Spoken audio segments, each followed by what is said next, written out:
Imagine tapping into the wisdom of the universe, communicating with spirits, and glimpsing the future, all through the power of your crown chakra. In this episode of the Sedona Soul Sisters Show, we'll explore how to unlock the secrets of mediumship and clairvoyant precognition, pushing the boundaries of your spiritual awareness. Are you ready to elevate your consciousness and discover abilities you may have never known you had? You're listening to or watching the Sedona Soul Sisters Show, where we share psychic guidance and healing for embodied spiritual awakening. I'm Christelle Arcucci, and I'm on a mission to support spiritual practitioners to access your intuition, unlock your psychic gifts, and live your purpose. A big thanks to our listeners all over the world, and a special shout out and a boost of love to our listeners in Guatemala City, Guatemala. You can schedule sessions in West Sedona or virtual psychic readings, mediumship, angel sessions, starseed readings, Akashic recode, hypnosis, soul contract work, Reiki, life coaching, and more at SedonaSoulSisters.com. Each breath you take aligned with love repairs the healing web on planet Earth. This is the 7th week in the Ecstatic Empath series, and if you would like to receive all of the resources that go along with this free series, go to ecstaticempath.com and enter your name and email. Take a deeper breath and lightly walk your fingertips around the crown of your head, bringing greater awareness to the crown of your head. You can even do a gentle massage with your fingertips. Bring more attention and awareness to the chakra that is the highest on the physical body, at the crown. Envision a vibrant purple light expanding from this center, connecting you to the infinite wisdom of the universe above. As you exhale, set the intention to open yourself to the mysteries of your psychic connection and perhaps to mediumship and precognition, allowing your intuition to guide you on this journey of spiritual growth. In this episode, we dive deep into the realms of spiritual awakening and psychic development. We're exploring the fascinating world of the crown chakra and its pivotal role in unlocking advanced intuitive abilities like mediumship and clairvoyant precognition. By activating and balancing this powerful energy center, you can tap into universal consciousness, communicate with spirits, even glimpse future events. As we uncover the secrets to expanding your awareness and harnessing these extraordinary gifts for personal growth and spiritual development. The 7th chakra, also known as the crown chakra, is crucial in psychic development and intuition for several reasons. It serves as a connection point to higher consciousness and universal infinite wisdom, allowing us to access information beyond our physical senses. When balanced and activated, the crown chakra enhances our ability to receive and interpret intuitive insights, making it easier to develop psychic abilities like mediumship and precognition. This chakra helps integrate spiritual experiences with our everyday reality, enabling us to apply intuitive knowledge practically and ethically in our lives. It plays a vital role in expanding our awareness beyond individual ego and experience, facilitating a sense of oneness with all that is, a key aspect of advanced psychic and intuitive development. The crown chakra is called the Sahasrara in Sanskrit. The location is the crown of your head. The crown chakra is the only one of the 7 main chakras that opens only upward and downward into the third eye. It doesn't have a front and back like the other chakras. It is associated with the color purple and some systems white. The sound I practice with is silence. Some people utilize the sound Om in the crown as well. It connects us with universal consciousness. Challenges we face with the crown chakra development is overcoming ego and attachment to physical reality. balancing spiritual connected with grounded presence, dealing with information overload and discernment. The crown chakra is the highest of the 7 chakras on the body that is still connected to the physical body. There are chakras above our heads, yet the crown chakra is in the top of our head. So it is the way of bridging our human experience and everything we have established in all 7 of the main chakras we've covered in this series with the infinity of space-time possibility, which is no small undertaking. The crown chakra is incredibly important that all of the chakras are established solidly below it. The ideal progression, which very rarely happens this way, is that the chakras are built from the ground to the crown. But because of life on earth and being human, there's often distortions or blockages or challenges in our lives. Isn't all established, one after the other, solid foundation before we move on to the next one. Yet in your conscious practice, it is super important, which is why we started this series with the root. Because bringing divine inspiration into a physical human body can be challenging. Yet, because we have built layer upon layer and worked on clearing blocks and creating support from one to the next, now that we have arrived in the crown, having done all of the work of the previous weeks, it makes it easier and more fully supported to then open the crown chakra from a place of all the rest of the chakras below, being in the optimal state. I don't think we ever arrive at completion while we're still in a physical body. So there is a spiral process of continuing to heal, facing challenges, having moments of awakening. And so that's why I personally work with 1 chakra per day, 7 days a week. I start with Monday as the root, Tuesday as the sacral, Wednesday as the solar plexus, Thursday as the heart, Friday as the throat, Saturday as the third eye, and Sunday as the crown. So it anchors me in that experience of reconnecting on a weekly basis to fine-tune each of the chakras. It is so important to remind you to keep anchoring yourself in the foundation and to building those, so as you're opening up to the infinite possibility and power of divine knowledge, that you are supporting your physical, mental, emotional self. As we go into talking about mediumship, I want to say in full transparency that mediumship is not one of the gifts that I have cultivated. I'm not an expert. I don't practice mediumship in a professional way. Yet we have a medium on staff at Sedona Soul Sisters. So if you're interested in having a session, I highly recommend booking with Julia. She has been my personal medium for many years, and she's excellent. Mediumship refers to the ability of a person, known as a medium, to communicate with spirits of the deceased or other non-physical entities. Mediums act as intermediaries between the living and the spirit world, conveying messages and information. So there is spirit communication, mediums communicating with those who have crossed over. There is channeling, which is, say, channeling Jesus or Buddha, Mother Mary, or Kuan Yin.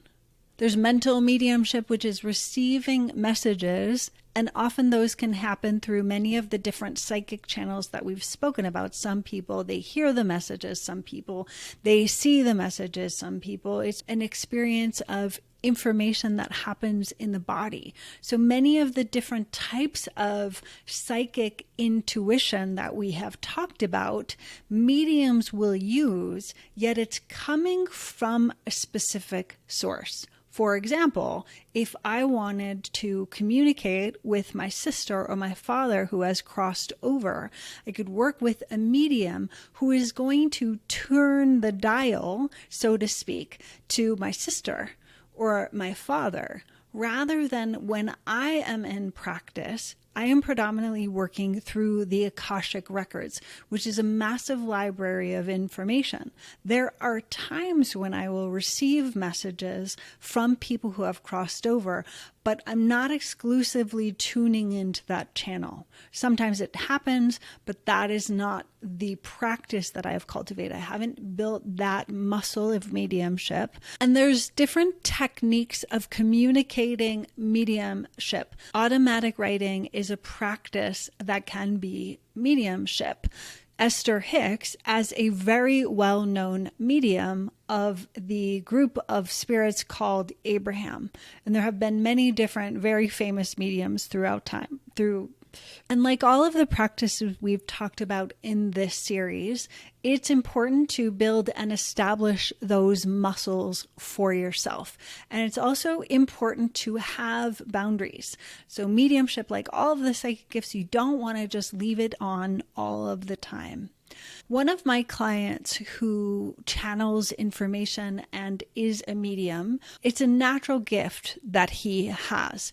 And he was working with me to learn to cultivate that gift. And one of the first things that I worked with him on is being able to turn on and turn off the channel and paying attention to when his physical body was in a state of being able to receive it and knowing that there's an impact of receiving those kinds of messages. The two mediums that we have on staff at Sedona Soul Sisters only do certain mediumship sessions. Like they won't do a mediumship session for a group of people. There's only one person at a time. There's a certain amount of sessions they'll do per day because it is more taxing for them than, say, a psychic session is, which I have heard from other mediums in my life as well.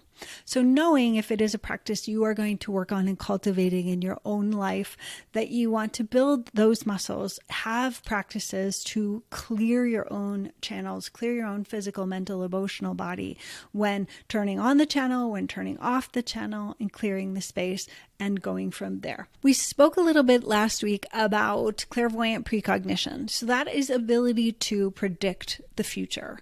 And as I mentioned last week, there's different ways of seeing potential futures. I work through the Akashic Records, and my focus on seeing the future is more like timeline healing rather than seeing what is most likely to happen. Okay, I see what's most likely to happen, and that's not what is most desired for the client. So then how do we turn their time, energy, and attention onto the timeline of what they most want to have happen? And that is very different than what many psychics are doing in predicting the future. In cultivating your psychic gifts, there isn't like mediumship is exactly the same for every single person. Clairvoyant precognition is the same exact thing for each person. There's a general definition of what it means, but then there is a gift or essence that we bring to that.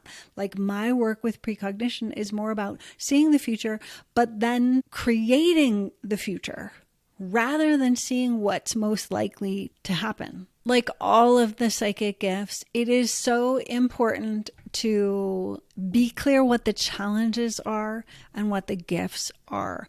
It can be much easier to work with somebody that you don't know intimately. Like if you are trying to do a mediumship session for your partner or for your child, it can be much more difficult to separate your own mental, emotional connection with the person to receive clear messages. So know that that is normal for most people, so that when you are practicing with these skills, developing your gifts, you aren't disappointed because it's so hard for you to do this kind of session for yourself or for someone super close to you.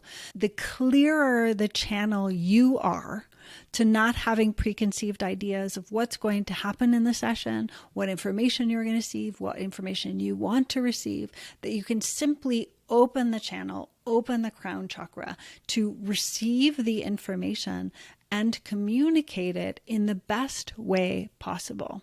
And as we've talked about all of the psychic gifts, and again, with information coming in through the crown, there's different ways that you're going to receive that information. You may feel things in your physical body. You may smell things, taste things, see things in your mind's eye. All of these gifts that we've cultivated before the crown and developing your own symbolism with what things mean, that helps you in receiving divine inspiration through the crown chakra. Predicting the future is the most challenging one that we have spoken about because it can be really hard for the person to receive. To me, is one of the most delicate things to communicate with other people. The unfortunate news is often we will learn by making mistakes. Yet going in with that awareness of this can be really a sensitive topic because they really want this to have happen or they don't want this to have happen in the future.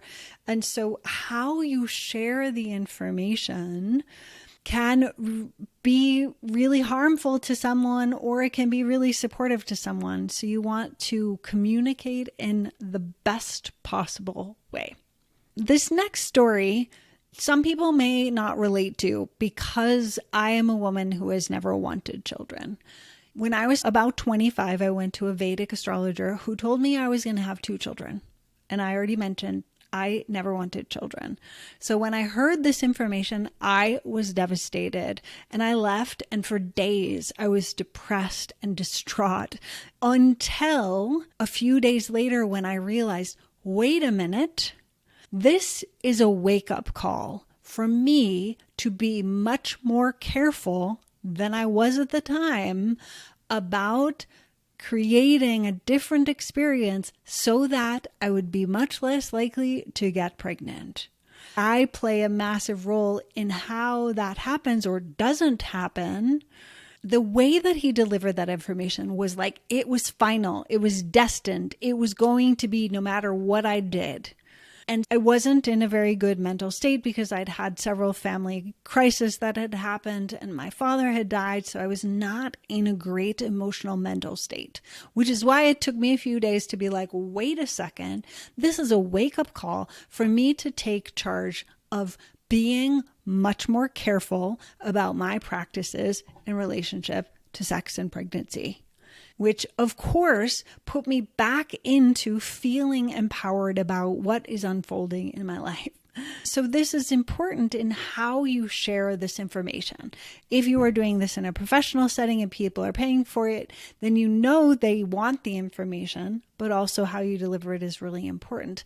But if you're in the phase of practicing and cultivating your gifts, you always, always, always ask permission first, and also tune in because some people aren't confident enough to say no. So for me, when I ask somebody if they want to receive, I have an intuitive hit about this for you. Would you like me to share it with you if I'm outside of a paid session?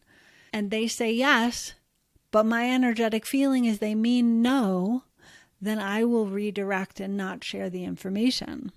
Practices that are powerful in supporting the crown chakra activation and psychic development: meditation, mindfulness, energy work, visualization, grounding practices, breath practices, all the practices that we have shared up until now in order to support the physical, mental, emotional, spiritual, and soul bodies in receiving divine information and infinite intelligence.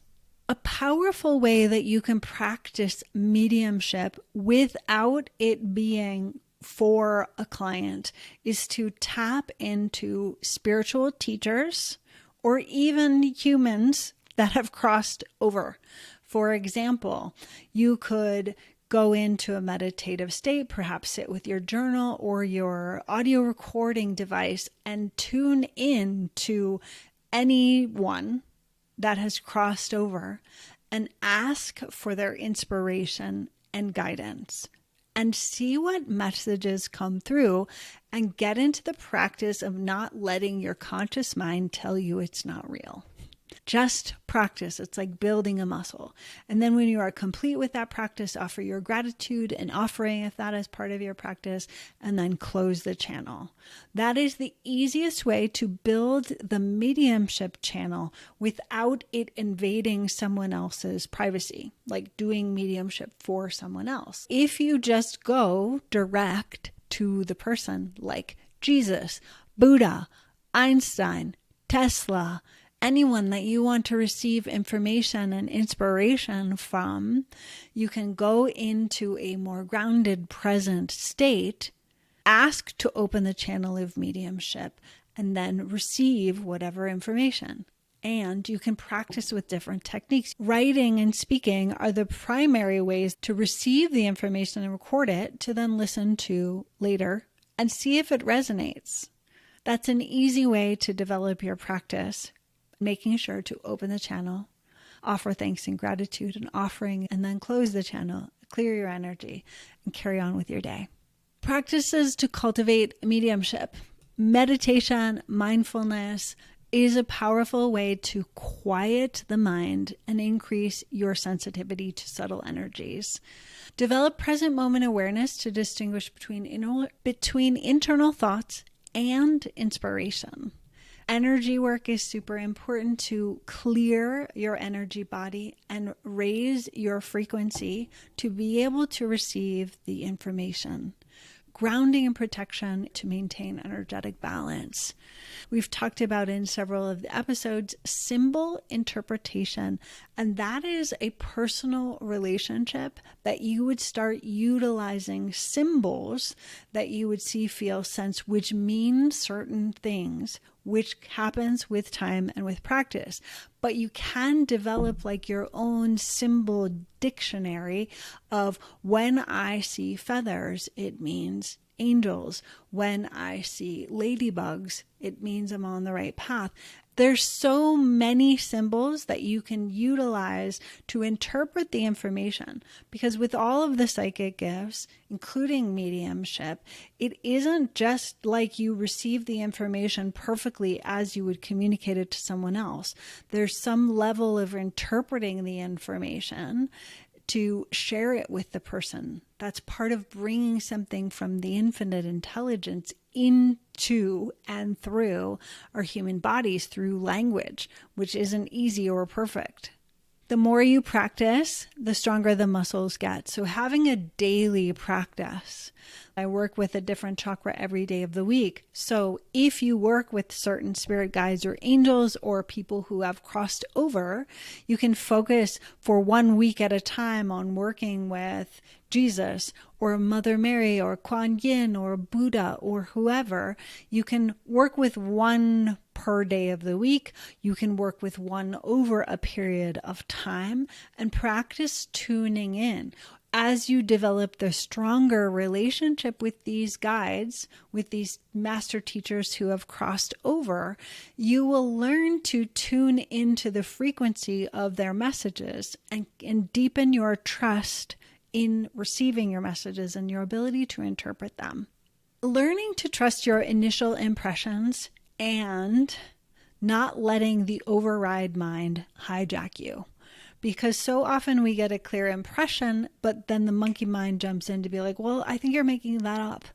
So your daily practices will help you quiet that noise so you're not distracted by it.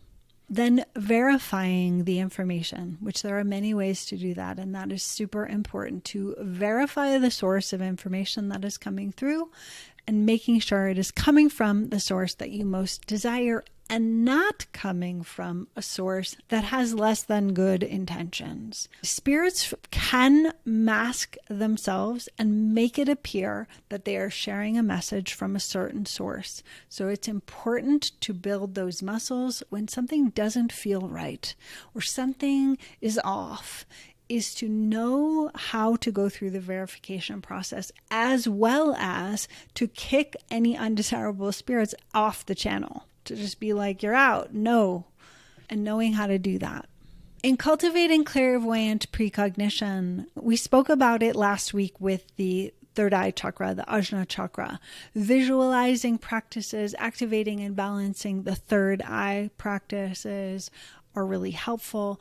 Dream work, keeping a journal, developing present moment awareness, being able to move your mind forward and backward in time, and being totally open to the information you receive without your own filters of what you would like to see happen, being willing to tune in and receive what is.